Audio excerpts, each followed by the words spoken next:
জনগণের ইচ্ছা এবং অভিপ্রায়। নির্বাচনের সঙ্গে গণতন্ত্রের কোনো সম্পর্ক নেই বলে মন্তব্য করেছেন কবি ও চিন্তক ফরহাদ মজহার। 20 সেপ্টেম্বর বিকেলে নারায়ণগঞ্জ শহরের আলী আহমদ চুনকা পাঠাগারের এক্সপেরিমেন্টাল হলে এক আলোচনা সভায় তিনি এই মন্তব্য করেন। খুব কম মানুষ আমরা বাংলাদেশে জানি যে নির্বাচনের সঙ্গে গণতন্ত্রের কোনো সম্পর্ক। ফরহাদ মজহার বলেন, নির্বাচনের সঙ্গে গণতন্ত্রের কোনো সম্পর্ক নেই। নির্বাচন হচ্ছে গণতন্ত্রের চর্চা। সেই চর্চার জন্য সরকারকে নির্বাচন করতে হয় যখন জনগণের ইচ্ছা বা অভিপ্রায় ঘটে।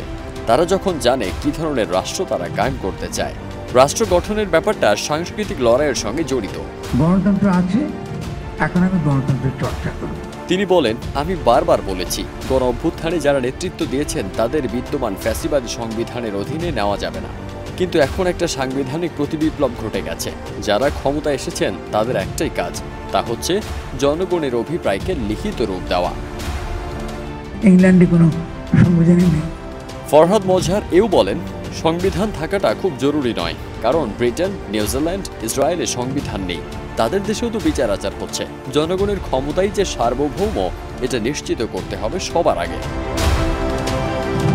তিনি আরো বলেন, যারা মাজারে হামলা চালাচ্ছে তাদের জিজ্ঞেস করলে বলছে মাজারে মাদক সেবন হচ্ছে। যদি সেটাই একমাত্র কারণ হয়, তাহলে তারা কেন শহরের বড় বড় ক্লাবগুলোতে নজর দিচ্ছে না?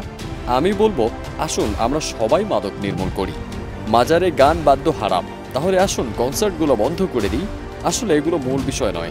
মূল বিষয় হচ্ছে অন্যের চিন্তায় হস্তক্ষেপের মানসিকতা থেকে বেরিয়ে আসতে পারেনি তারা। ফারদিন সানি, দেশ রূপান্তর।